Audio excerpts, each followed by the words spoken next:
Hello viewers, welcome to bong garden and tips.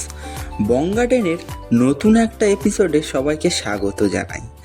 আজকে আমি তোমাদেরকে দেখাবো এই ভারী বর্ষাতে আমার বাগানবিলাস গাছগুলোর সম্পূর্ণ পরিচর্যা এবং কি উপায়ে তোমরা এই বাগানবিলাস গাছগুলোকে অতিবৃষ্টি থেকে রক্ষা করতে পারবে সেই সম্পর্কে। তো দেরি না করে পুরো ভিডিওটা দেখতে থাকো।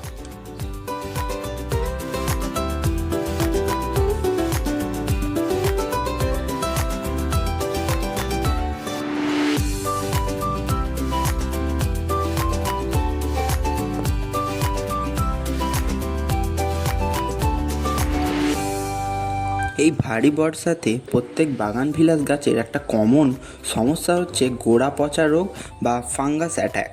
এই অ্যাট্যাক থেকে বাঁচবার জন্য আমরা কিছু কাজ করে নিতে পারি, যেমন আমরা কিছু ফাঙ্গিসাইড নিতে পারি। তো তোমরা দেখতেই পাচ্ছ আমি এখানে স্যাফের ফাঙ্গিসাইড ব্যবহার করছি। তো ভালোভাবে প্যাকেটটাকে কেটে নেবার পর এটাকে একটা হালকা অর্ধতরল পদার্থতে পরিণত করতে হবে, যার জন্য আমি এখানে নিয়েছি খানিকটা পরিমাণে জল এবং এতে আমি 3:2 অনুপাতে জল এবং ফাঙ্গিসাইড মিশিয়ে নিচ্ছি। বেশ গাঢ় একটা প্রলেপ তৈরি করে নিতে হবে।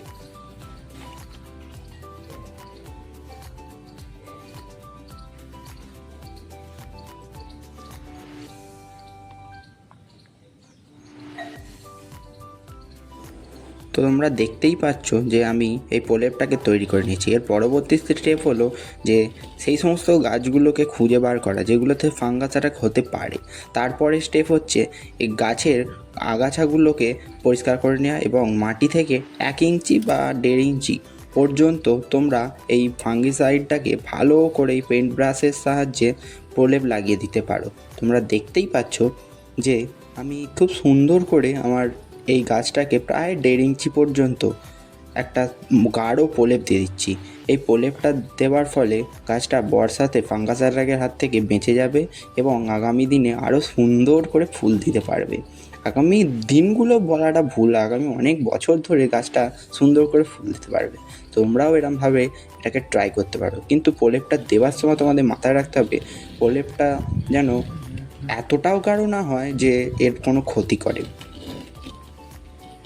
একটা মিডিয়াম প্রলেপ তোমরা এখানে প্রয়োগ করতে পারো। তো প্রলেপটা আমি ভালোভাবে দিয়ে দেবার পর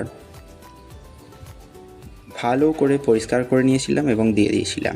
এই রকম আরও ভিডিও পেতে তোমরা চ্যানেলটাকে অবশ্যই সাবস্ক্রাইব করে নাও এবং পাশে থাকা বেল আইকনে ক্লিক করো। বাই।